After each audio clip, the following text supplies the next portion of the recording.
Welcome to again another interview of EFSAS, and this time with Professor Matthew McCartney, currently in London.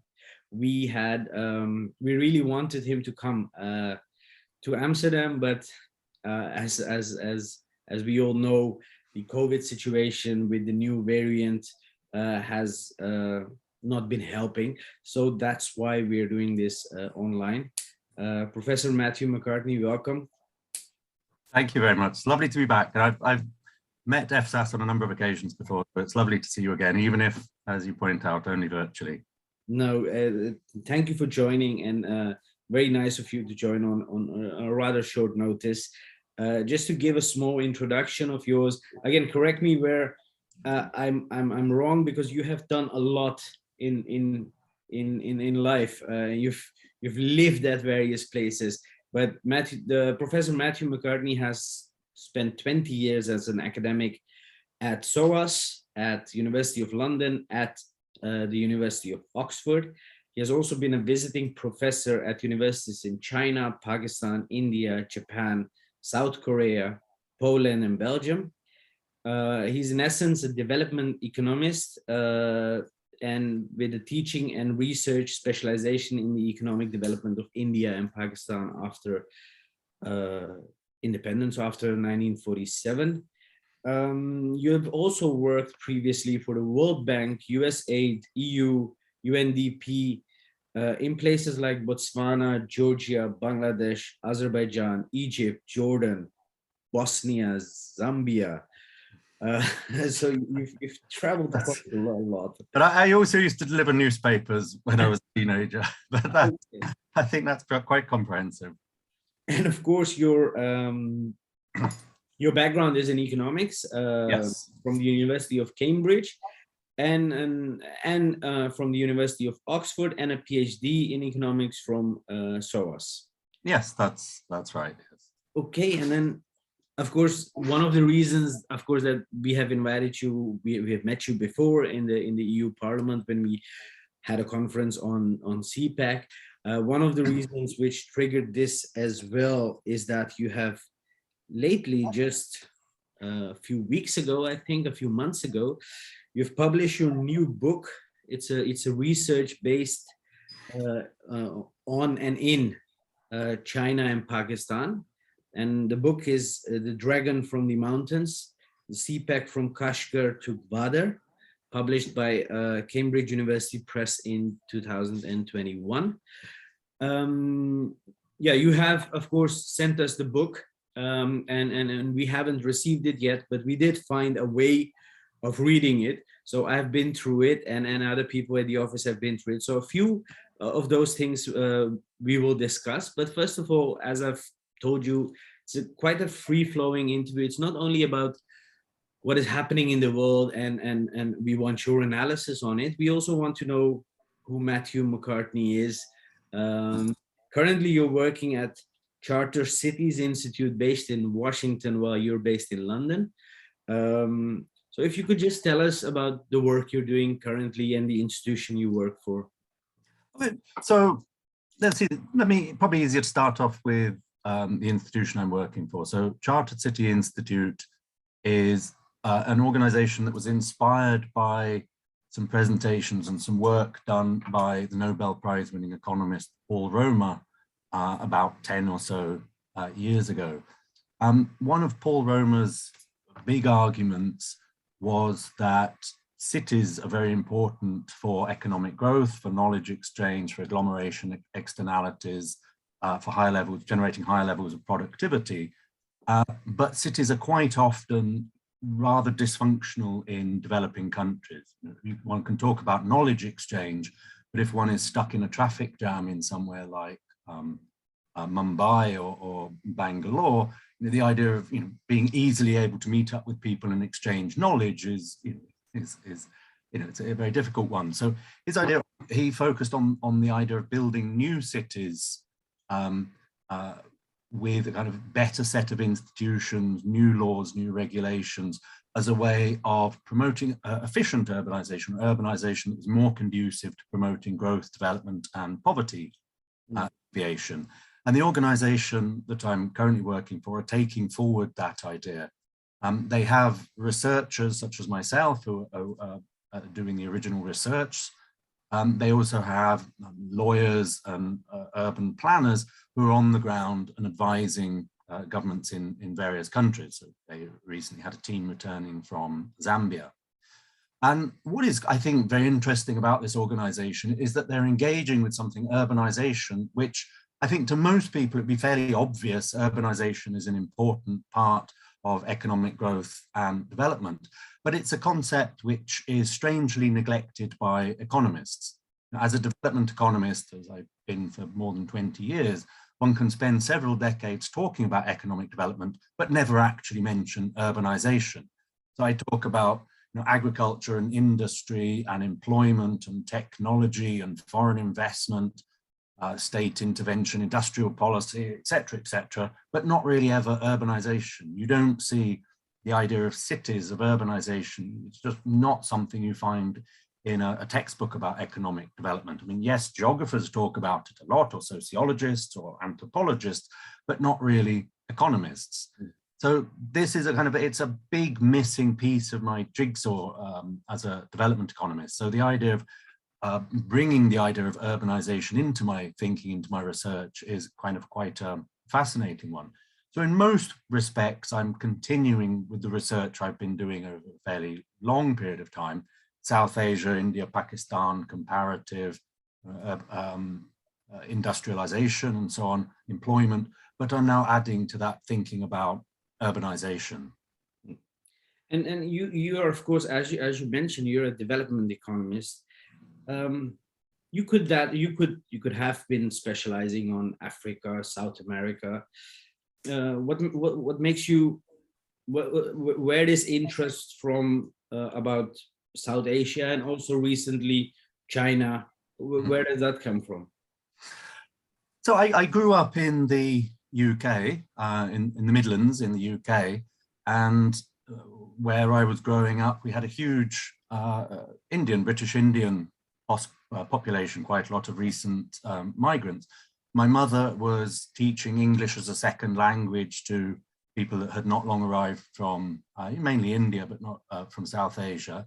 And there were a lot of Indian children at my school. So we used to celebrate Diwali as much as we did Christmas. So I've always grown up in a way surrounded by South Asia. But I think that's a product of being in the UK, the feeling of familiarity with India, with Pakistan, with Gujarat and so on. It's very easy to do in the UK. In a way, I think, let's say Japan or South America really do feel like foreign parts of the world coming from the UK. And then later in life, I got very fascinated with economics. And I think going to university, I did undergraduate economics, it really brought the two together. So I had a very inspiring, wonderful lecturer for development economics, Professor Peter Nolan in Cambridge. And then a little bit later, a very inspiring Professor Mushtaq Khan in Cambridge and in SOAS, who taught India. So this really married my sort of this long-term simmering interest in India with an interest in economics. And then I visited India. I found it very fascinating. I did my MPhil dissertation on India, later my PhD dissertation on India. And I'm not really a linguist. I struggled for a long time to get a bit of a feeling for Hindi, but I'm not really a linguist. I'm kind of very jealous of people that are.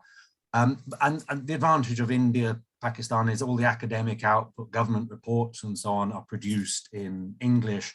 English is the language used in academia, in kind of government offices and so on. So that makes it a very accessible place for myself to research. And I'm not really a field work person, so I don't go to villages and do interviews. So I'm a macro person, so I'm more likely to go to a government office than a village. So I've never had to overcome that say problem with language that is faced by a lot of scholars, and that language that makes a lot of the output in somewhere like China more harder to engage with. And Pakistan, interesting. So I did a PhD on India, and I finished this in the mid 2000s. So I'd spent an awful lot of time reading and researching India.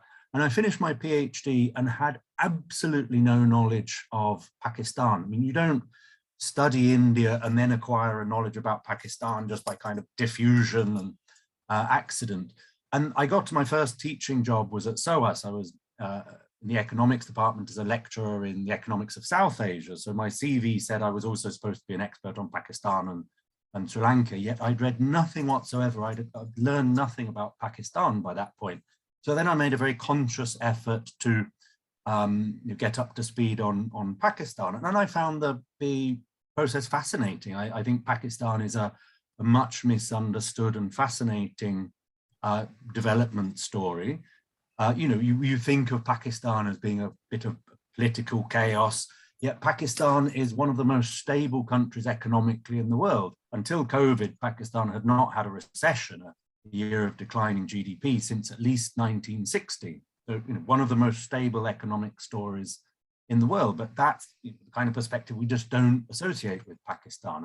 And that's partly the fault of scholars outside, it's partly the fault of scholars in Pakistan. And then I also found the comparative method very interesting, very useful. So India-Pakistan comparisons, I think you can learn a lot more about India by the study of Pakistan.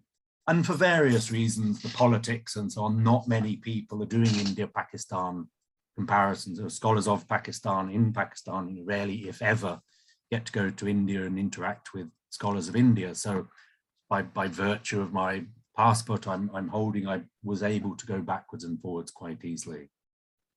And then I've touched a little bit on Sri Lanka and Bangladesh over time, but probably kind of quite specifics, like textile exports from Bangladesh and so on, rather than any kind of general research approach. It's very nice you say that, you can learn a lot about either countries by being in one of the countries. I always keep telling people when they ask me what's happening in India and Pakistan, and I say, well, if you want to know what's happening in India, read Pakistani newspapers, and if you want to know what's happening in Pakistan, read Indian newspapers. So yeah, there's an interesting perspective, yes, which is all the more easier now with everything going online. But it's still quite remarkable how little scholars know about the other country. I mean, despite the fact everything's now available online, if you're talking to scholars in Lahore, which is almost on the border with Pakistan, they tend to know very little about economic development in India.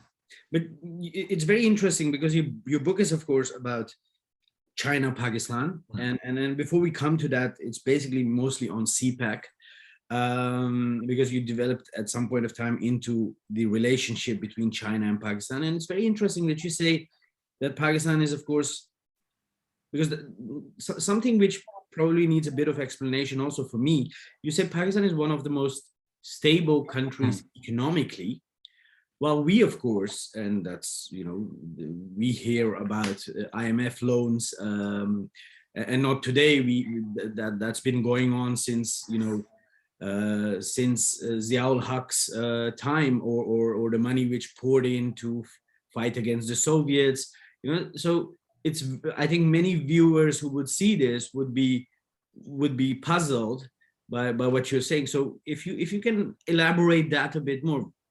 Yeah, certainly. So I'm thinking here just purely in terms of some of the key economic statistics, particularly growth and inflation. So Pakistan has had average growth rates of about 5% per year since independence. I mean, there's a bit of a problem with the data in the 1950s because Pakistan was putting together its statistical organizations over that decade. So data in the 1950s are quite unreliable, or estimated to quite a significant degree. But if you look at economic growth since 1960, Pakistan has not had an economic recession since 1960. India's had a few, Sri Lanka's had a few, Bangladesh has had a few. And if one looks at statistical measures of the variability of growth around the 5% average, Pakistan growth tends to vary not very widely around that average, and much less so than most other developing countries. I mean, I haven't done a rigorous study to look at variability of growth across the world, but growth in Pakistan is not very variable around the average. It hasn't had a recession since 1960. Pakistan hasn't had very high rates of inflation, and it's had a couple of interludes where inflation has touched 20%, but it's not had the hundreds of percent inflation that has been common in many other parts of the world. It's not had long periods of declining GDP per capita as much of sub-Saharan Africa has had. It's not had a decade of lost economic growth.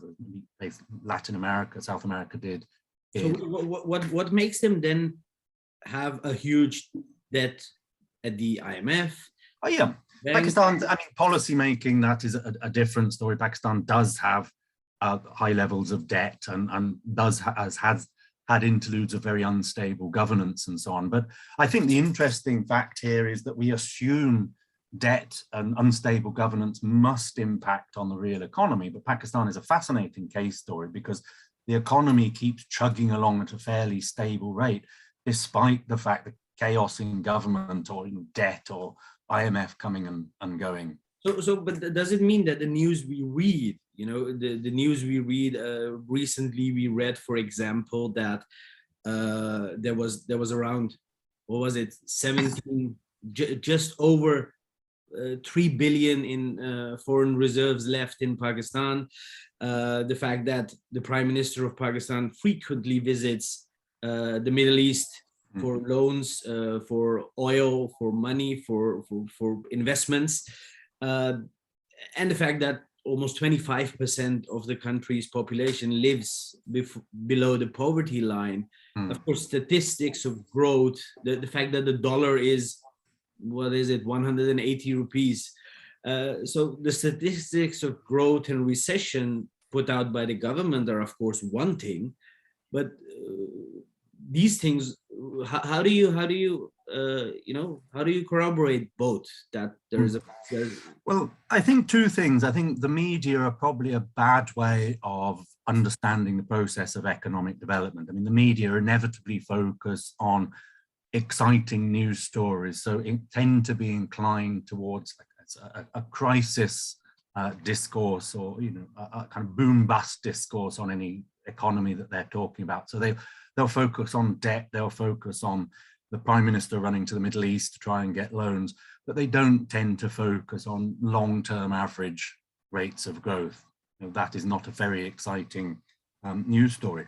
But I think the case of Pakistan is interesting because it shows that economic growth can be driven, or the economic growth can often be detached from short-term chaos in governance. I mean, the government of Pakistan doesn't have a kind of strongly interventionist impact in the economy. It raises less than 10% of GDP in taxation. So all sorts of things can be going on at the level of governance, but not really having a fundamental impact on the real economy.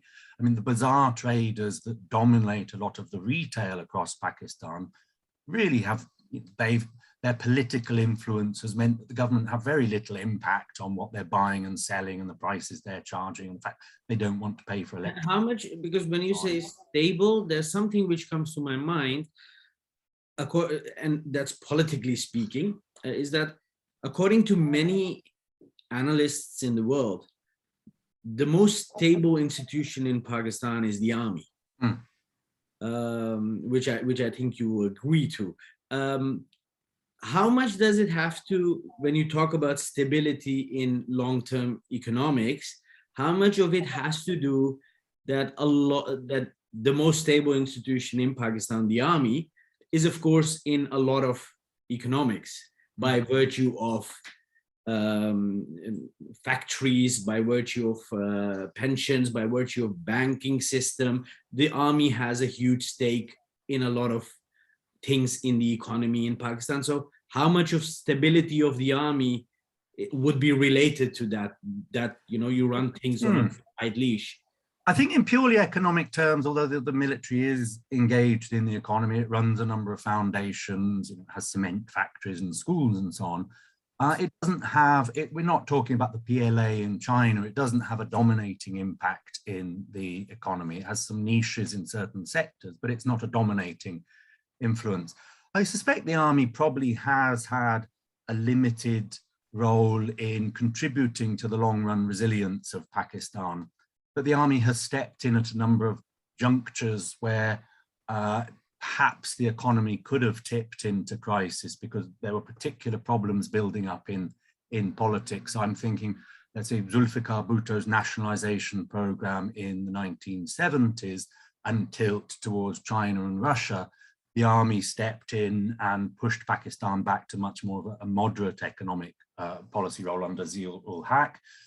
When Pakistan was suffering nuclear sanctions after its nuclear tests in 1998, there was a military coup soon afterwards, and Pakistan went back to kind of a much more moderate position. So I think the military probably have contributed to ensuring that there hasn't been a kind of moments of extremism in politics and kind of pulling Pakistan back to more moderate positions. But I think the issue of Pakistan's resilience runs a bit deeper than that. The economic story about Pakistan we should be thinking of is not failure and crisis and catastrophe, but trying to explain, well, why has the economy of Pakistan been so resilient despite all these interludes of bad governance and external shocks? And that's, I think, a very interesting research question, and one that is not often, if ever, discussed. So that has always been an important starting point in my research, that I'm not... Why do you think it has been so resilient? Absolutely. You look at the variability, long run growth of 5% over now 60 years or perhaps 70 years. That's not quite on a par with the miracle economies, South Korea, Taiwan, China, of 7, 8, 9% long run averages, but it's certainly better than most of the developing world. And as I said, statistics show there's been little variability about that average. So if you look back over any interlude of time in Pakistan, Pakistan's economy has probably been growing at about 4 or 5%. If you look back over the last decade, well, 4 or 5% is the growth rate that Pakistan tends to experience year on year. So I think that is the resilience of Pakistan, is the starting point of discussion about Pakistan, not the crisis of its economy. No, it's very interesting because, you know, I'm reminded of the book of President Musharraf, but also of the book discussing the Afghan war in the 80s, where some of the reasons for politically taking Pakistan upon the rather destructive part of Islamic terrorism and these things, that some of the reasons and explanations in those books were, well, either we would have done it or we would be finished politically. But many of those reasonings in those books have also been, yeah, we got a lot of money for it and we needed the money in order to build Pakistan. So, you know, it's a bit of a contrasting, I think it was recently that President Musharraf said that we got 10 billion and it's much less than we ought to get. So yeah, it's very, but for that people would probably have to read your book to understand that. I'm making a very narrow judgment here about stability. I'm talking purely in economic terms, growth, inflation. I'm not talking about impact in terms of politics. Pakistan has experienced chronic instability in terms of terrorism and crime, you know, threats to personal safety and so on. Pakistan has very striking problems. I'm talking in narrow terms about economic stability. I think a lot of other people have written in much more detail and depth on areas about politics and international relations. Coming to politics and economics, how much do you think the economy of Pakistan, the economy of India, and of course the economy of South Asia as a whole could benefit from peace, especially between Pakistan and India? Because that has, I always, as a political analyst, I always feel that when there's no peace, when there's war, when there's terrorism, it will have an impact on the lives of people and eventually on economics. You see many times when the relationship between India and Pakistan is not great, that goods travel through Dubai or to Malaysia to either country. So how much is dependent on peace and how much better could it get in South Asia? So I'm reminded here of a very famous quote from a film, I think it was The Third Man, adaptation of Graham Greene. One of the characters said, you know, the Swiss have had peace for 500 years. What have they produced? They produced a cuckoo clock. Italy's been at war for 500, 1,000 years, and they produced the greatest glories of civilization, you know, art and literature, academic writing, and so on. So I think peace is possibly an overrated virtue in terms of generating economic growth and development. I mean, if we looked at the most successful economic stories in the 1950s, 60s, 70s, South Korea, Taiwan, Japan, all of them were developing under a massive sense of external threat from neighboring communist countries. So I think war, the fear of war, the fear of you know, external threats can be a powerful motivating and driving force for development generally. But the specific question about India and Pakistan. So this has always been, let's say, an essential daftness at the center of this research, an essential, I don't want to say idiocy, an essential comedy at the center of my research about CPEC, that you know, this is a project which is investing $60 billion in building roads and railways and oil pipelines across a mountain, 14,000 feet mountain, across a desert in Western Pakistan, in Western China, to connect China and Pakistan. And a lot of people are very enthused about the potential benefits of this for Pakistan. Yet personally, I've walked across the border with India and Pakistan on numerous occasions. You could probably spend about 100 rupees to pull the fence down between India and Pakistan, and you would open a border which historically has been one of the busiest borders in human history. You know, in 1947, 99%, something like 90%, 95% of Pakistan's trade were with India. And you open that border, you would connect 200 million people in Pakistan and 1.2 billion people in India at almost no cost. All the infrastructure to connect India and Pakistan already exists, the roads and so on.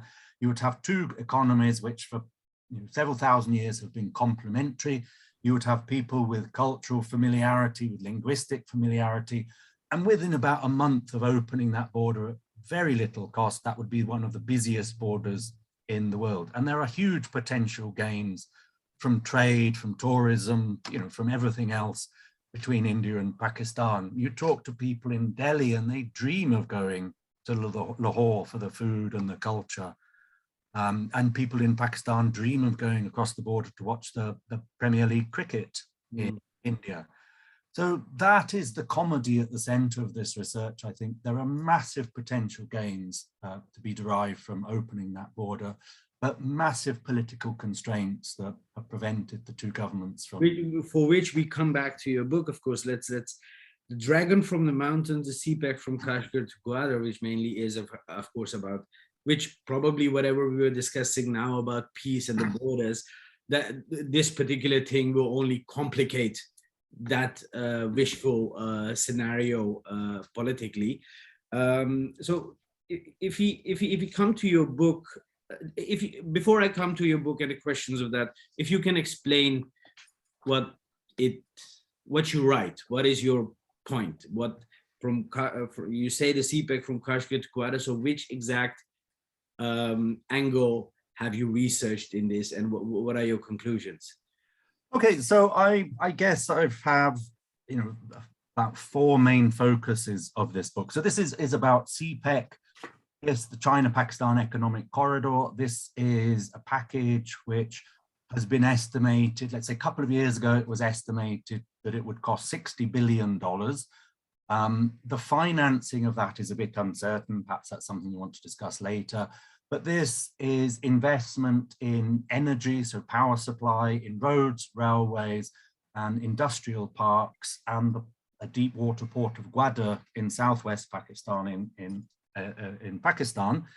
So it's a big package of infrastructure investments that China is heavily engaged with in financing and also in construction.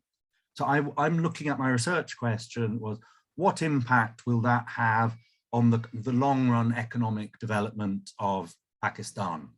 So I was very much, I was focused on the infrastructure. I was particularly focused on the roads and railways part of that project, less so than the energy. I think it's quite clear that the improvement in energy supply in Pakistan will have a positive economic impact. Pakistan has suffered chronic energy shortages and blackouts and so on over the last 10 or 20 years. So I think that was in research terms, that was a bit of an open and shut case that better energy will boost Pakistan. So I was really focused on roads and railways, and then also the port in Gwadar. I was focused on, let's say, with a more narrow economic question. So what impact will infrastructure have on investment, on exports, economic growth, employment, rather than human development? So what impact will it have on poverty, on education, on issues to do with gender? I was focused on the macroeconomics of that question, so big issues of industrialization, urbanization, and so on. So I know I was less focused on, let's say, the microeconomics or livelihoods. I mean, it's a fairly common finding in the literature that big infrastructure tends to displace quite a few people during its construction. Farmers lose livelihoods, and then typically those getting jobs in the completed infrastructure project are not the same people as those that have lost jobs. So there's a distribution impact. So I wasn't really focused on the livelihood issues. I was focused on the economics, not the international relations of this project. So some scholars have argued that the economics are not really crucial to CPEC, that this is really an international relations project, that China wants to get easy access to oil directly from the Middle East through Pakistan, that instead of oil to China having to go around India and round through Southeast Asia, the Malacca dilemma this is known as, and the politics of this are all about China trying to get political leverage over Pakistan. So other people have written on this, so I was not really focused on the international relations, I was focused on the economics. So the research question, big infrastructure, what are the long run economic implications of that for Pakistan? And I was focused on infrastructure, the economy, the macro perspective, and I wasn't really focused on the international relations. And how much, because I'm of course not a scholar on economics, but for my understanding, how much of that can you really detach from all the other things you're mentioning? From a layman's perspective, I would say that international relations, politics, internal disturbances, people might not happy with it, How much can you really detach that from the pure economic question? I mean, economists as a profession seem to be very good at detaching economics from everything else. I mean, I think economists have created a discipline which is often very inaccessible to people from other disciplines. And been based in social science, the social science department in Oxford, I can testify to the fact that we rarely ever, if ever, saw economists or people from the economics department at social science gatherings. But I think in principle, you can't separate economics from all the other social science disciplines. In order to understand economic processes, ideally, you should be understanding politics and international relations and anthropology and sociology and development studies. But the subject would easily become overwhelmed if we tried to look at everything.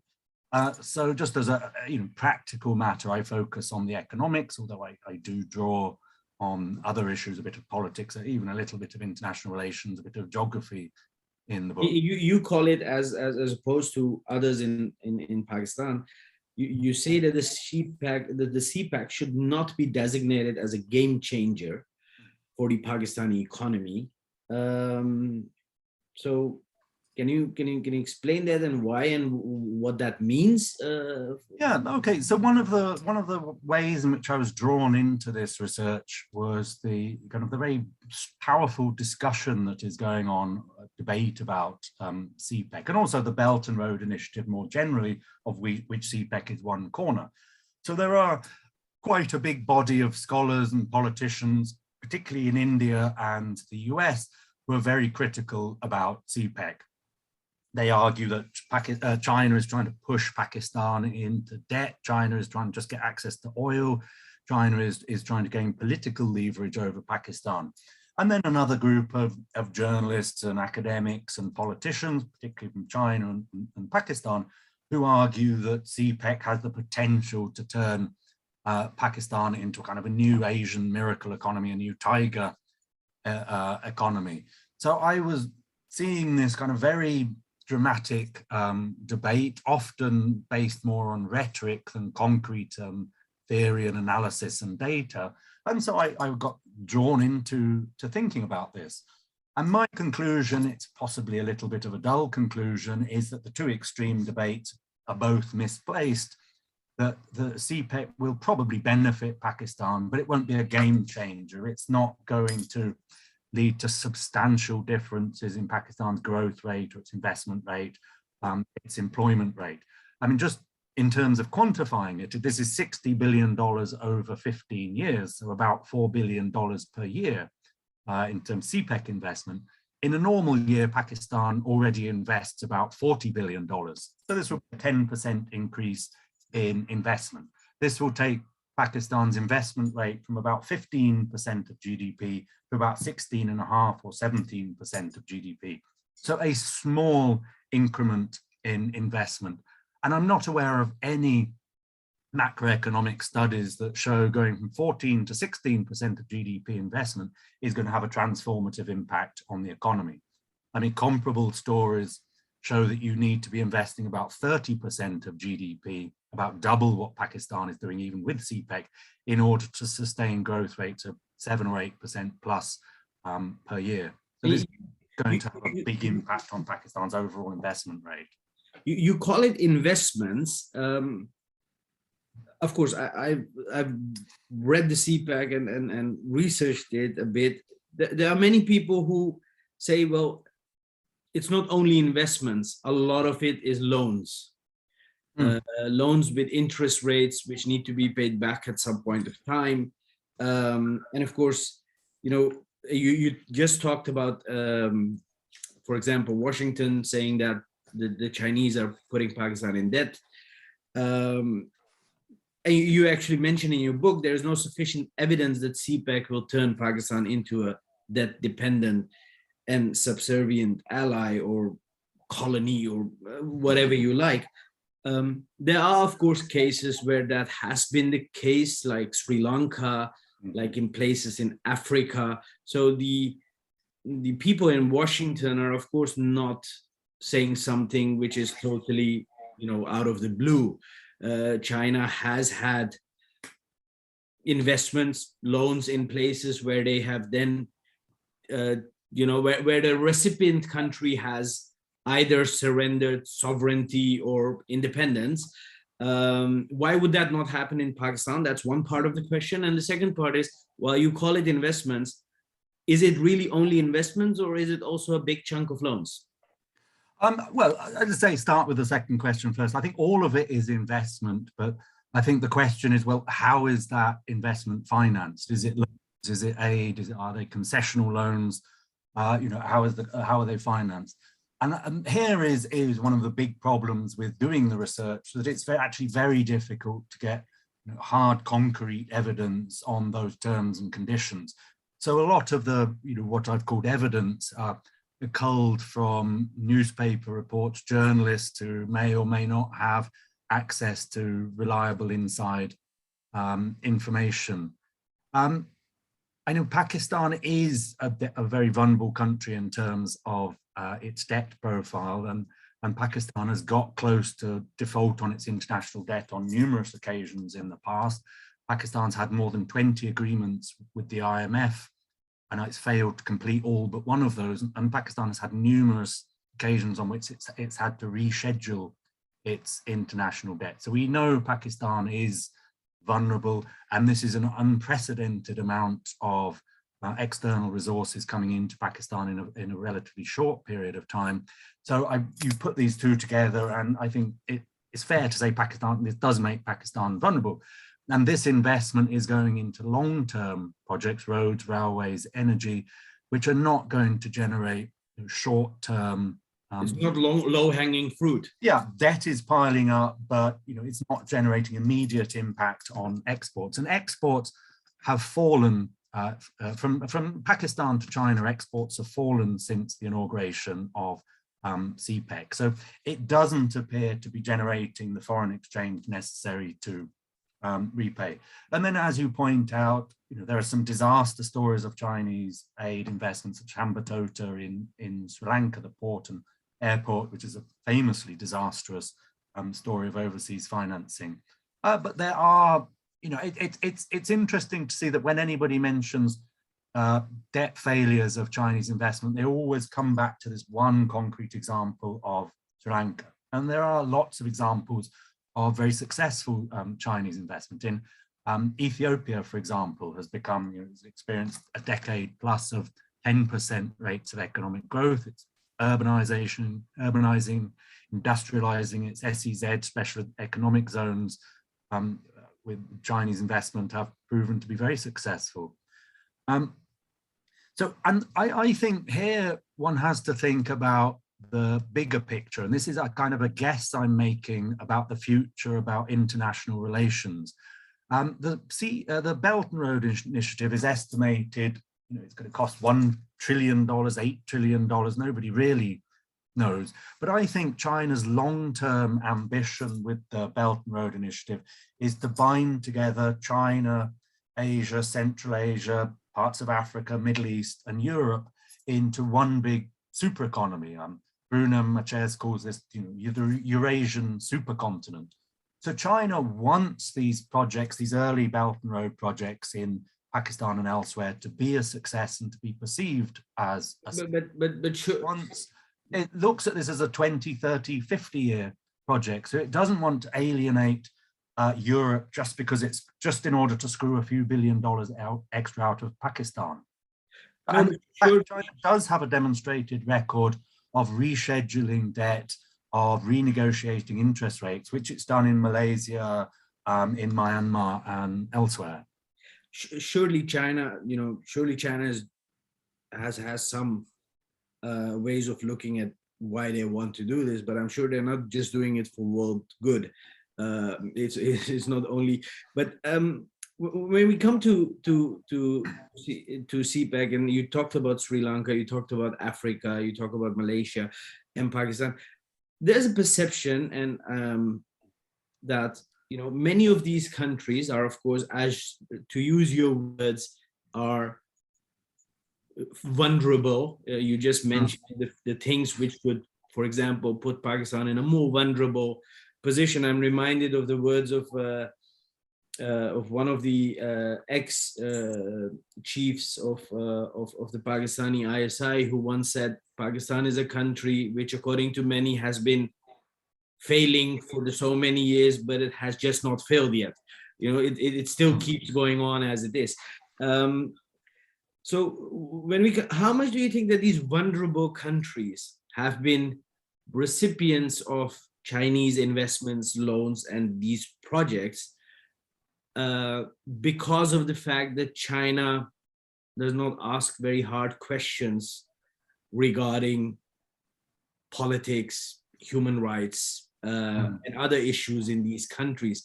Because, like you said, the IMF does, and there's a slew of lists or conditions which Pakistan needs to fulfill in order to get another loan from the IMF, or in order to defer payment, which they have not completed. So just as a layman, it would be, of course, for me thinking that, okay, the IMF asked me very tough questions. I need to fulfill these things. The FATF asked me to change a lot. And here are the Chinese next door, also a big power, which is a bit of a deterrence towards India as well. And they're willing to put back money on the table without asking anything. So how much does this have to do with that?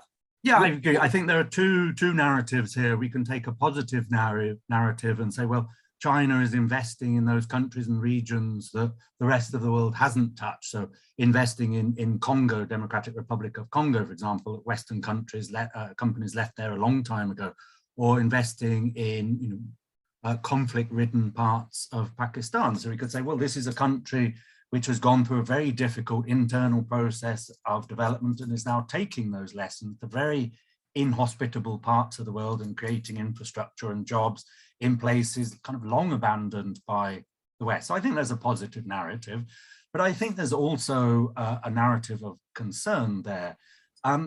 You know, it has taken the IMF and the World Bank, Asian Development Bank, African Development Bank, a long time to become much more open and transparent, but it's very visible, obvious how much more transparent and open those institutions are.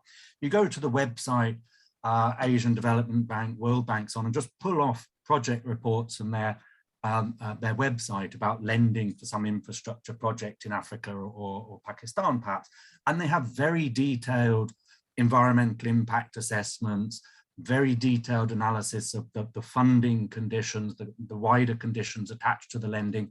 They show how that particular infrastructure project is related to wider economic goals and visions of the host government. So you can really see and criticize or praise particular lending infrastructure projects quite easily from those organizations. And that they didn't give up all that transparent information without a struggle. It took a long time for them to engage in transparency. But as I said, it's almost impossible to do that in the case of China. You have to rely on quite anecdotal newspaper reports to get ideas about the funding. I mean, because of the influence of the army in Pakistan, when you put the Chinese government and the Pakistan army together, I mean, this is, you know, destined to be a kind of non-transparent exchange. So CPEC negotiation happens behind closed doors at very senior levels, and you quite often find other senior elements of the government have no idea. But isn't that reason for concern then? Absolutely reason for concern, yes. And you can say against this, where you could say, well, China's sustained 10% growth for decades. It's generated some of the fastest reductions in poverty in human history. So, okay, China has a demonstrated success story of this development model, but yeah, absolutely, this generates concerns, and this really is something China should be engaging with, is publishing this information on lending and debt, even if just to prove the detractors wrong. Because yeah, many of the people who criticize it actually come to this conclusion most of the time, that okay, the CPEC or the BRI might be good, it might do this, it might do wonders. The whole thing is that the first step in order to ascertain that is that it must become a lot more transparent, so that we can actually examine and see whether it is a good thing or a bad thing. Yeah, absolutely. So transparency. Just say publishing numbers on employment. I mean, it's very difficult. I mean, one of the crucial impacts of infrastructure is, well, how many local people are employed during construction when the project is completed, how many skilled local people are employed versus how many skilled and general employees come from China to build the project. So just publishing employment data would be, you know, a great for researchers, and, you know, help host countries think better about, well, are skilled people being employed, is skill transfer taking place on these projects. So there's a lot of, let's say, low-hanging fruit in terms of data that, you know, China could be publishing or giving people easier access to. Coming to those employment numbers, CPEC is, of course, a lot of the construction works are actually done by Chinese companies in Pakistan. And a lot of the workers are also Chinese. And what you have seen is that in terms of job creation for the Pakistanis, that has been almost non-existent. Yes, there have been a lot of Pakistanis, or mainly it's the Pakistani police and army, which have actually been engaged in providing security to the Chinese workers and the Chinese factories. So in terms of employment, well, it's Chinese money, it's Chinese construction companies, it's Chinese workers. So, and I know you talked about, you know, macroeconomics, but me living in Balochistan, a simple Pakistani in Balochistan, what does it give me? So I mean, we're completely right that this is about Chinese construction companies, and the idea that $60 billion is being handed over by China to Pakistan is a complete misnomer. What happens in practice is that the two countries sign the agreement, and then China gives the money to Chinese construction companies in China. Quite often they're state-owned construction companies, so the money actually stays with the Chinese government. And then those construction companies come to engage in the construction work. So there's not actually large sums of money being transferred. A bit like the Americans say when they say we invested $1 trillion in Afghanistan. Basically, they gave that money to American contractors, American soldiers, army. So yes, absolutely. But the other problem is, and this goes back to this point about transparency. I have never seen a rigorous study trying to count the number of Chinese or non-Chinese employees in any of these projects. There's a lot of hype, a lot of newspaper reports. You get a lot of dramatic claims at the outset of projects that this will create 20,000 jobs, this will create 100,000 jobs. The Belt and Road detractors say, oh no, this is all about Chinese labor being imported. I've only seen just a couple of very ad hoc surveys of employment patterns in Pakistan on these projects. And they tend to show that they do employ a good number, a good proportion of Pakistanis in the low end construction work, like digging holes and breaking up roads, head load workers, building site workers, but not many Pakistanis in more senior levels. So the levels at which skill transfer, project management skills or engineering skill transfer can actually happen. And that seems to be largely borne out in studies of Belt and Road and other Chinese investments in Africa. A decent number of people at the bottom end, the day laborers, but not many of the more skilled and professional workers seem to. So how is this, like you just said, it's Chinese money to Chinese construction companies, and then most of the time those are even state owned, then these and the projects and the big salary takers are also Chinese. So out of this 60 billion, what is really in a circle remaining in Chinese hands, and what is really in Pakistan? I have absolutely no idea, and I'd love to know. I mean, that would be a fascinating thing to find out. I mean, one of the ways in which infrastructure generates benefits for the local economy is through these spillovers, and that's an expression I use a lot in the book. Is the bitumen, is the steel, the cement being used to build roads and railways, is that being sourced from local firms? I mean, are the Chinese employees, are they spending money in Pakistani shops, or are their consumption goods being flown over from China? I mean, and eventually when the road is finished, is the Pakistani who will travel on that road, the toll tax which he's going to pay, is that going to go to the government of Pakistan, or is 90% or 80% or 70% actually going to go back to China? Yeah, absolutely. And there is a long history of this issue in the history of development. I mean, you go back to the 19th century, there were plantations in various parts of South Asia with English managers eating English food and wearing English clothes, and all the profits of the plantations being exported, all of the tea or whatever was being grown being exported.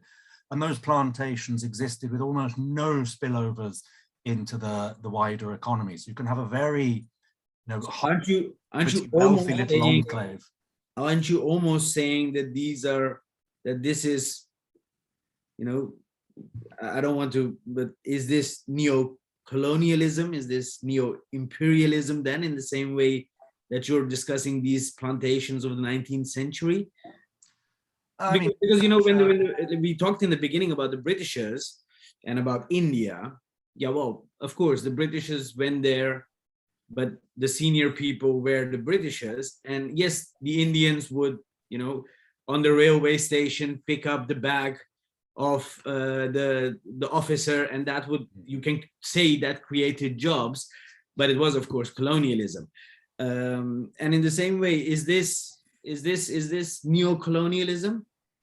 I mean, it's such a loaded term that I kind of hesitate to use it. I mean, if we look at development in the post-war period, the most successful stories, the South Koreas, Taiwan's, their story was, driven by, technology coming from overseas, investment coming overseas, but the government very effectively using that investment and making sure it generated linkage. Yeah, but that's dependent, of course, on the government. Economy. That's dependent on how good the government in that country is. I think, if you want to call this neocolonialism or globalization, whatever you call it, I mean, it's very similar what Pakistan today, China in the 1980s, Japan in earlier years, South Korea in the 1950s. Very similar things were going on in terms of the development of these international relations and foreign direct investment, influence of foreign governments and so on. But the difference is the domestic government able and willing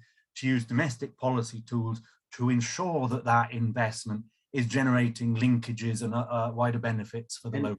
And is it? I mean, that's my concern. I don't see any sign that Pakistan is doing this. I mean, we're at a very early stage in the process at the moment because this is a 15-year project. It's not scheduled for completion until 2030. The special enterprise zones, 9 of them are being planned around Pakistan. These are at a quite early stage of development. So we can't really make definitive judgments about whether this infrastructure is going to stimulate domestic industrialization and employment growth. That's something we really have to think about and guess about. But my answer would be, I think, clearly not. There are no plans to use any form of industrial policy to ensure that linkages are retained within Pakistan. Pakistan is pushing towards freer trade with China.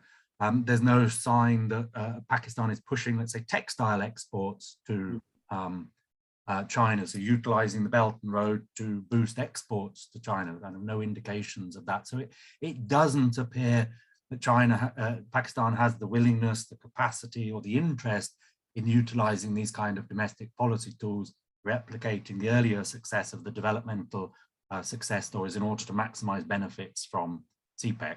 So you would say that the failure of what we discussed, like the success stories of these countries after the Second World War, which went to become very, very stable economies. So looking at Pakistan now, you would see that not repeating, that not happening. Yeah, absolutely. So even China's own history in the 1980s, China opened its doors to foreign investment, but set very strict criteria on that foreign investment. So they said, you can come in, but you must engage in a joint venture. You must transfer technology. You must employ Chinese people in senior positions. Within 5 years, let's say you must source 90% of your inputs from local firms.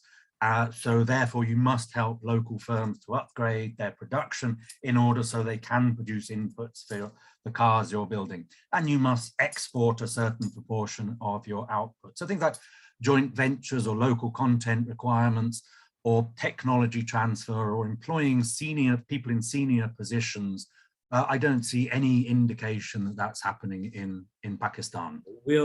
Do you see the CPEC then?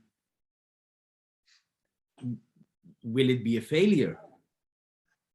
Because 2030 is already, I think, a bit too ambitious. Absolutely. So delayed. What do you think? Will it? Well, I think it will be a failure if by failure you're thinking of the very optimistic claims about CPEC, that it will be a game changer, that it will transform Pakistan into a new miracle economy. But I think if we rein back those expectations and we think of this as a modest increase in investment in energy, which Pakistan clearly needs more energy, in improving Pakistan's road and railway. And I think empirical economic studies show that generally that type of infrastructure has positive economic impact. I think this will provide a modest boost to Pakistan's economy over the longer term. So a failure relative to exaggerated expectations, but it will probably provide a modest boost to Pakistan. And at what price? That is, dare I say, the elephant in the room, that we're not really able to make judgments about that because we don't know the terms and conditions of the financing. And then I think that will inevitably take us away from pure economics into the realm of politics and international relations. I think China has absolutely no incentive to let Pakistan go bankrupt or default on its debt as a consequence of CPEC. I mean, what benefit from China? It probably could screw a couple of extra $1 billion out of Pakistan. But as I was mentioning earlier, one of the benefits, of course, could be, and that's also a question, is maybe in some point of time, make Gwadar a Navy base. So that, you know, because I know it's pure economics we are discussing, which is not my greatest field of research, but it is, of course, so much intertwined with politics. So when you say, yeah, economic, I get your point. China is not going to screw a few billions out of Pakistan. But politically and internationally speaking, a Navy base in Gwadar, that is, of course, very interesting for the Chinese. And not today, maybe 10 years, 20 years, 30 years later from now. So do you think that could happen, can happen? Absolutely. If the last 2,000 years of human history is anything to go by, the flag always follows trade. The Dutch did, well, the Romans did this, the Dutch did this, the English did this, the French did this, the Americans did this. So of course, in the longer term, the Chinese are going to do this. I mean, they get their oil from the Middle East. Of course, you know, they have a military presence now in Djibouti.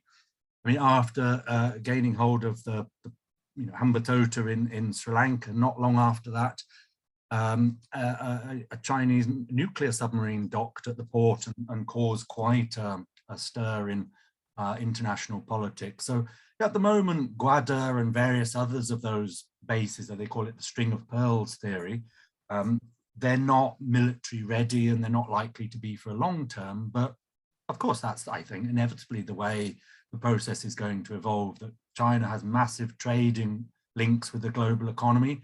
Like the rest of the world, countries that do have it wants to have a presence to ensure the stability of that. So you really think that regions like the Middle East, you really think that at some point of time, it is inevitable that Gwadar will turn into a naval base for the Chinese?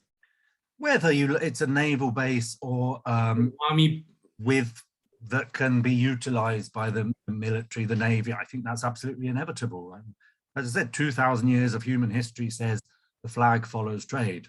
Yeah, but if you look at that, because that is what even some analysts in Pakistan say, is that future generations might, you know, come to know of how this CPEC is structured, how much needs to be paid back and what needs to be paid back.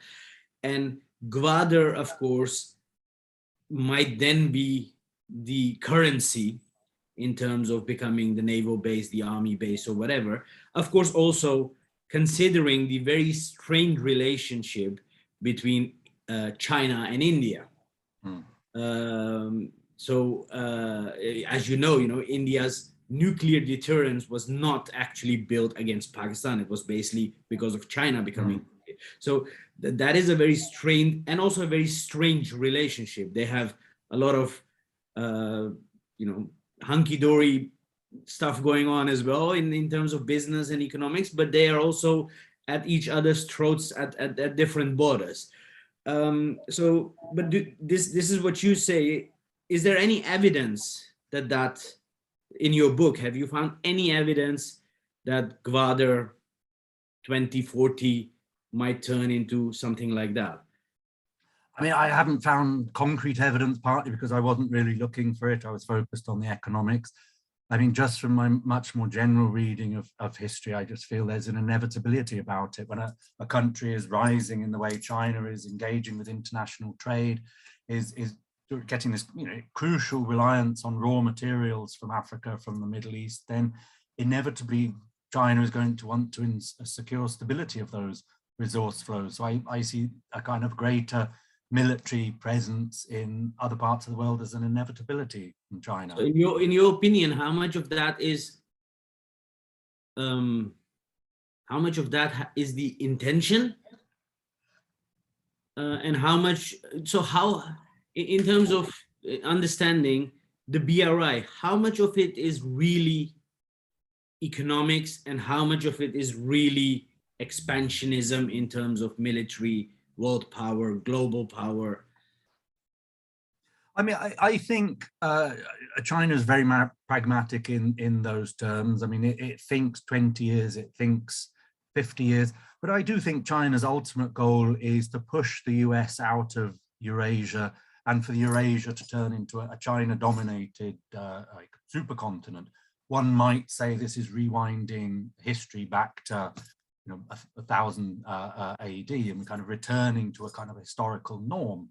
But I think that's China's long-term goal, and I think a lot of its steps are with that in mind. So I don't think it's going to militarize Guadeloupe prematurely, because it doesn't want to frighten off Western Europe, that it wants to approach Western Europe as an economic success story, talking about trade and investment, and point to successful economic stories in Ethiopia, perhaps in Pakistan, and so engage. It signed a Belt and Road Agreement with Italy, for example. So it wants to gradually encroach into the and sign agreements with the big European economies and draw them into its trade, investment, and transport orbit. So I think that's China's long-term goal. So I think premature militarization is probably not going to happen. I think China is going to approach much more softly and do this with technology, with trade, investment, and so on. So, but in the beginning, we of course talked about the fact that you said, well, there's no sufficient evidence that CPEC will turn a country like Pakistan into a debt-dependent country, which I get from your point, like the percentages of GDP which they are putting in. But a subservient ally then? Because you also say there's no evidence they will turn into a subservient ally. But if their ultimate goal is to indeed at some point of time get these military outposts, then it does become a subservient ally, doesn't it? I mean, I think there's a problem here in forgetting that Pakistan also has agency or potential agency. We can get conditioned to talking about China doing this, China doing that, and forgetting about local agency. And here I think the case of Ethiopia is very constructive. So Ethiopia, like Pakistan, is surrounded by problematic countries in terms of terrorism, international problematic countries, Somalia. It's landlocked, but also oil in South Sudan is very important. And Ethiopia has quite a strong government. But I think Ethiopia has very carefully, very sensibly positioned itself at a slight distance from all these competing influences. So there has been a lot of Chinese involvement in investment in infrastructure, but there's also a lot of Saudi, the big Saudi role, big US role, big UK role, big EU role. And the Ethiopian government plays them off against each other, lets them compete against each other, is never beholden to one over the others, has used its status as a force for stability in the region, as a kind of a trade, as an influence. It has influence in the rest of Africa. So it's used that influence to play off all the donors and traders against each other. Whereas I think if we think of, instead of what China's doing, if we think in terms of Pakistan agency, I think Pakistan potentially could perform a similar role that Ethiopia is doing. So instead of becoming subservient on China, it says to China, you need us because of the problems with radical Islam you have in Xinjiang. You don't want problems from Afghanistan filtering into China. We have a diplomatic and military and cultural outreach into that region. We will do this for you, but in return, we want infrastructure on these conditions. And then I think it can talk to the US and say, look, China is giving us this. We would like to engage with the US aid, and we will do so on these conditions. And it can also talk to Saudi Arabia. It can also talk to EU, to Britain, and kind of play off all these donors and learn from Ethiopia. So I think rather than the question, will Pakistan turn into a subservient relations with China, I think the more interesting idea is what are the constraints or the potential agency for Pakistan to be able to play a much more proactive role with all these other countries and strengthen its own position. I mean, we're not talking about a state here. We're talking about a nuclear power, 200 million people, the sixth most populous country in the world, which is geopolitically one of the most important points of global politics. So Pakistan should be able to utilize that kind of geopolitics or IR or diplomatic leverage to its own benefit. And I think it just doesn't do that as well as it should. The Americans might not agree with you, but coming to that, you talk about the nuclear power, big population, and exactly that is also the concerns of some people. So we come and now focusing a bit on Gwadar and that area. You saw, of course, massive protests in Gwadar, where the people are basically asking for their rights. Then you talk about Pakistan, the Americans, for example. I think Bolton, just as recent as 2 months ago, said there is a possibility the nukes of Pakistan coming into the hands of terrorists. Then you have the FATF behind their back. Then, of course, now you touched upon Xinjiang and the Uyghur issue over there. Now you also have a Taliban regime in Afghanistan. And you have the Pashtun Tahaffuz movement, which is also a massive movement in Pakistan, also finding its foothold. So first of all, one question is, those are issues which are of considerable moment. These are considerable issues you have. And then on the other hand, China has its issue of Xinjiang province, where according to, and again, you might correct me, but according to reliable, independent sources, they're committing real human rights excesses over there. So how do these things affect the CPEC, the long-term goals of CPEC, and of course, Pakistan's agency? Because Pakistan has used its agency, for example, with Ziaul Haq, they used its geopolitical power, got money from the Americans, but then they also, created a Frankenstein's monster. And now that agency can be used with the Chinese, but then Xinjiang is a problem, Afghanistan is a problem. So how do you see these things impacting this? I mean, again, this is really not my area of expertise, but let's say that the Taliban government in Afghanistan, this is a government to which Pakistan has very close military, secret service, political relations. So that can only strengthen Pakistan's influence in the rest of the region. So potentially that could increase Pakistan's diplomatic leverage with China, because China now needs Pakistan even more to quell any unrest in Western China and to stop any problems spilling over from Afghanistan into Western China. So if Pakistan wants to renegotiate the terms and conditions of CPEC, well, this is just a big diplomatic leverage Pakistan has now acquired that could help Pakistan do exactly that. And I think it's often forgotten that CPEC is not in the end just about Pakistan's ability to trade or engage with China. It also potentially opens up trade and other links between Pakistan and Central Asia. And there are almost no trade and investment links between Pakistan and Central Asia at the moment. And there's a huge possibility, very kind of cultural similarities, Islam and so on, and they're landlocked and they might like access through Pakistan to Gwadar. So that is a big area of potential economic and political engagement for Pakistan. That's of course economic. CPEC.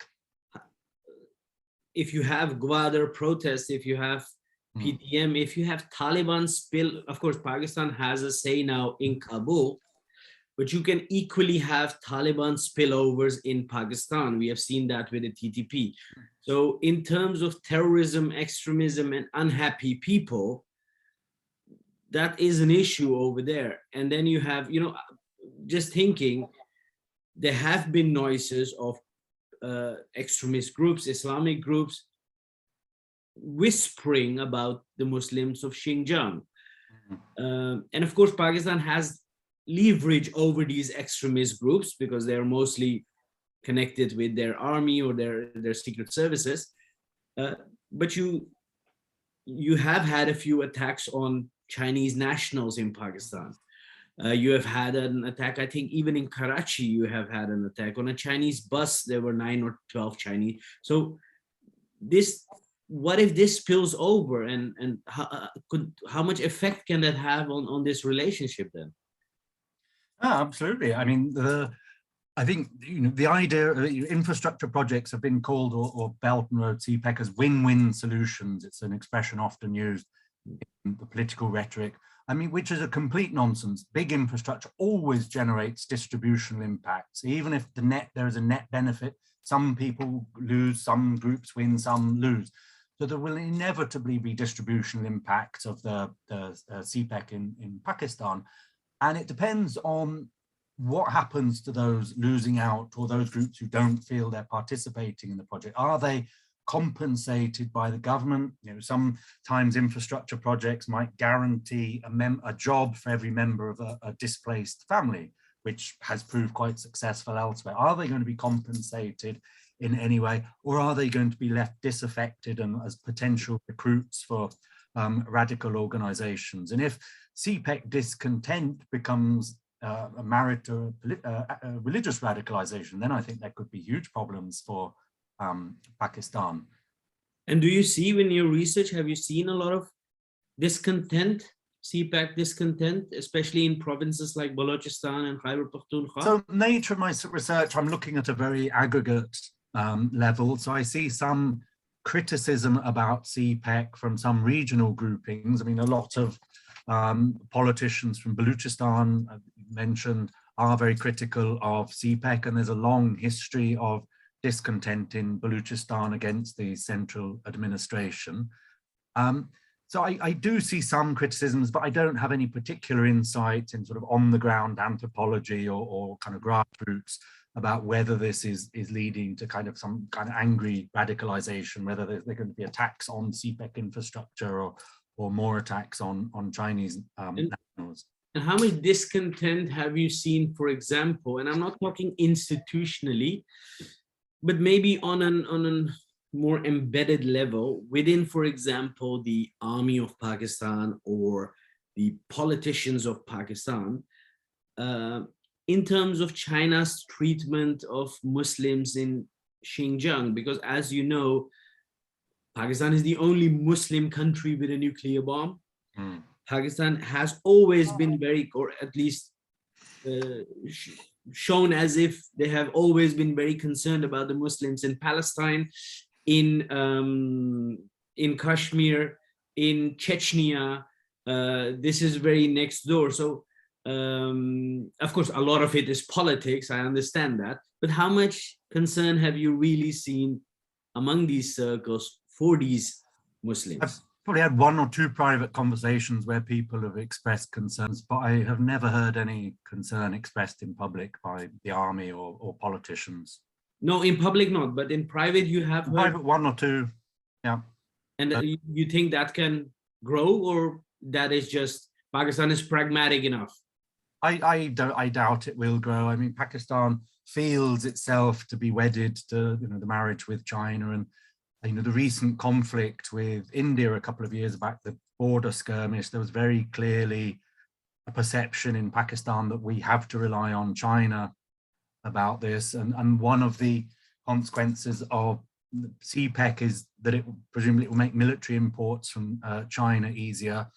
And China is very proactive in protecting Pakistan in various international fora about Pakistan not being criticized for various things by India and so on. So I don't think Pakistan is going to make problems about Islam. Is it then really this CPEC?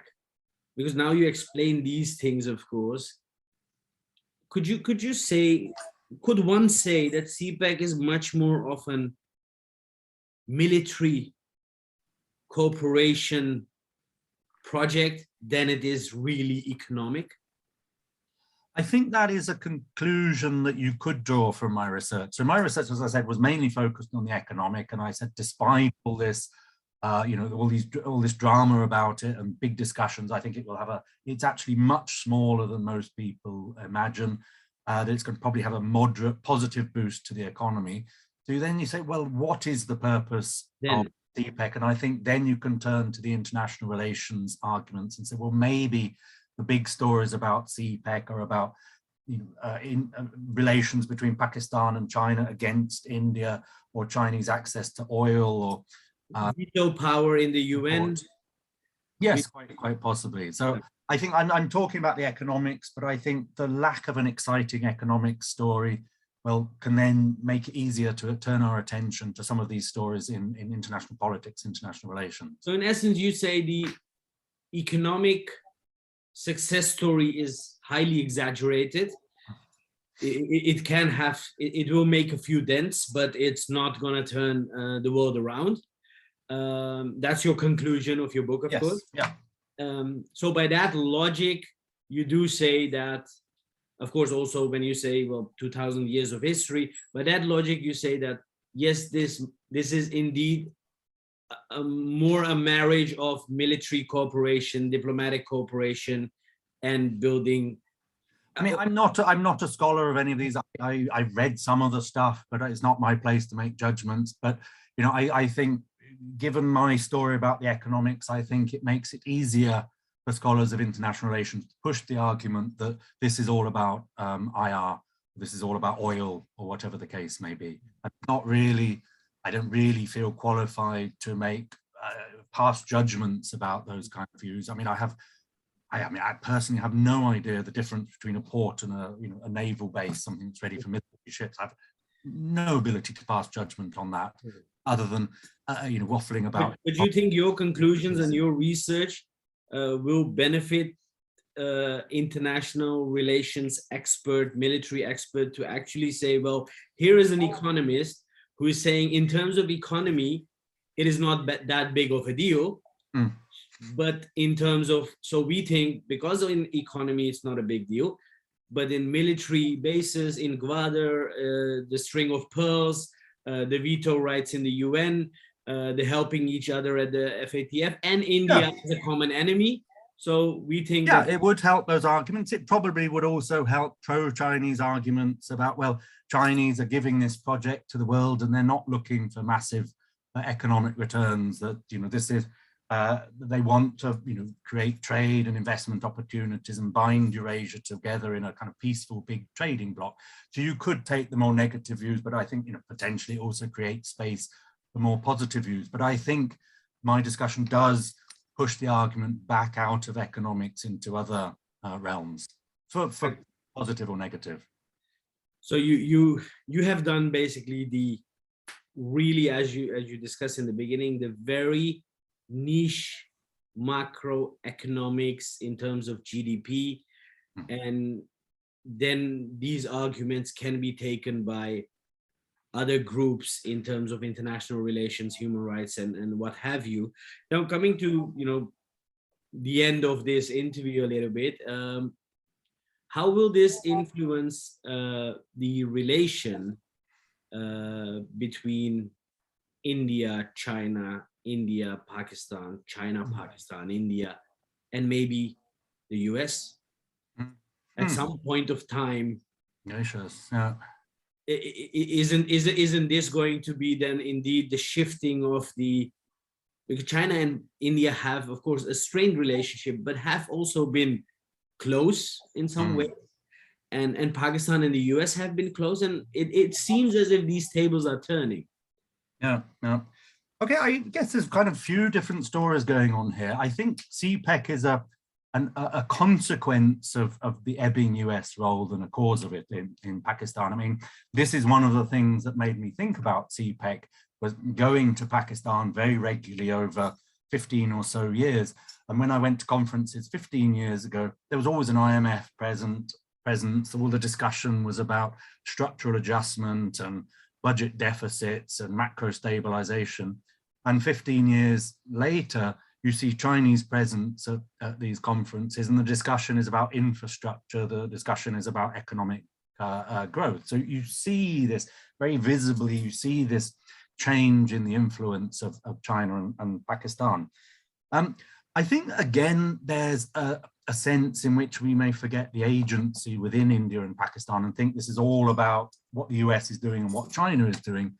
I mean, I think the reason why India and Pakistan, because I think under Modi and Sharif a few years ago, there was a real possibility of some sort of peace agreement of opening the border to a greater extent.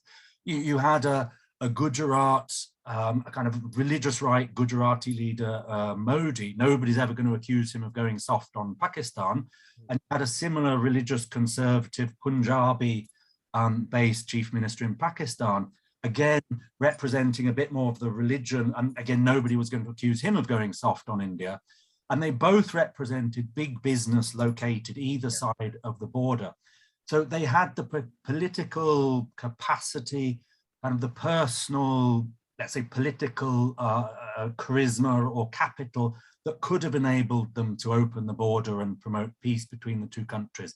And again, there's a kind of shroud of mystery about why this didn't happen, but probably this was the army vetoing the situation in Pakistan, fearing that you open the border, hundreds of millions of people will be surging backwards and forwards, and the rationale for Pakistan army suddenly gets much. So you think the army is, of course, while looking at its institutional interest, the army vetoed peace between. Yeah, I think the reason India and Pakistan still have that degree of hostility, a lot of that comes from the Pakistan army and some other groups probably in India that prevent the politicians, even those with the possibility and the will and the charisma and the capital, like Modi and Sharif, to do it. So I think the real fundamental cause of the regional tension comes from India versus Pakistan, not China. It's interesting when you look at trade statistics between India and China, they've boomed in a way they haven't done in Pakistan and China. Pakistan-China trade is negligible. It's much, much less than China-India. There is, of course, talk of the fact that Nawaz Sharif might be coming back. That's Pakistan politics. Apart from that, always talk. That is, of course, one issue which India objects to with specific regard to CPEC, and that is that it passes through the region of Jammu and Kashmir. Yeah, that is a kind of political red flag for India, which would make any engagement, which is one of the reasons India has refused to join the Belt and Road and has sponsored some competing initiatives and so on. And Kashmir is a big red flag for both, a bit of an irreconcilable red flag for both countries. Yeah, that does complicate matters a lot. In terms of CPEC, but you do see that you could see, if, for example, a Nawaz Sharif comes back, again, there is always the chance of the army vetoing it, but you could see some talks, peace again. I mean, if you look at the last few decades, I mean, that moment when Sharif and Modi were both relatively fresh in power, had a new mandate, and walking hand in hand in Lahore. Yeah, maybe. I think that was the moment. I think if Sharif comes back and Modi's been in power 10 years, I think a bit of that early honeymoon period will have been lost. But I think if anybody could do it, it would probably be those two. But they need to get, whatever secret services exist in India and the military in Pakistan do need to be on, or not veto it for it to be a possibility. It's also often forgotten that China occupies or has taken over large parts of Kashmir, and this is not discussed in Pakistan. No, I think the main reason China has as quite some part, I think 17% of the erstwhile princely state of Jammu and Kashmir, and irrespective of the fact that it's still land, and I believe that it's occupied, I think the main reason why it's not so much in the public discourse is because it's a very inhabitable place. There are no people living there except for tribes who pass through it. When you have people living in a place, then you have, of course, governance, then you have protests, then you have opinions. This is more of a place which is basically, nobody lives there, and some tribes pass through it once in a year. So I think that is maybe one of the reasons. And resourcefully, it's not very interesting. As you know, Gilgit-Baltistan is, of course, hugely resourceful. And in terms of the rest of Kashmir, there are a lot of water resources. I guess the power potential of Gilgit-Baltistan could provide, half of India and the whole of Pakistan with electricity. So I think that is probably one of the reasons that it's not so much in the discourse, while it should be, of course. But it seems to illustrate that India and Pakistan can live with some sort of partition of Kashmir, given other kind of political conditions and trade and investment being right and so on. So apart from the rhetoric in both countries, I think, a part is administered by Pakistan and legally claimed by India. Then there is a part with India. Then there is a part with China. I think a lot would need to happen in this world. Will those equations change? At the same time, I must say that if I would have been put in a coma in 2001 and woken up today and known that Taliban is again in power, I would have never thought that we had a 20-year-long war in Afghanistan just to put the Taliban back in power again. So strange things can happen, but yeah, I think so that it is as it is for now. And like you said, that for I think to wrap this up a little bit, the interview is that not a huge deal economically, maybe potentially international relations, military wise, yes, but economically quite exaggerated. Yes, yeah, both sides of the highly critical and the highly positive are both exaggerating the merits and defects of CPEC. Positive, but not transformative.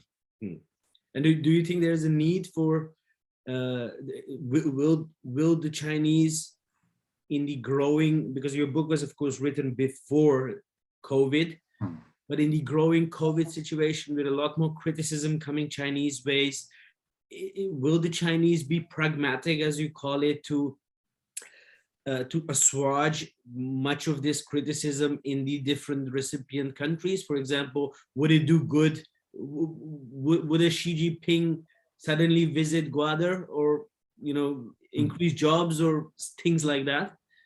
Well, I think China has proved pragmatic in various other countries. When Mahathir came back to power in Malaysia on a very critical Chinese platform, he was quite able to renegotiate some of the trade and conditions.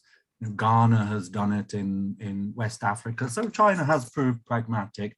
And I suspect, given the impact of COVID on the global economy, there will be a need to rein back some of the projects, refinance other projects. And I think this is probably going to be, the consolidation or reining back of some of the ambition of CPEC is probably going to be the story we'll hear in the next few years. And one of the conclusions of your books, that it's highly intransparent. It needs to be much more transparent.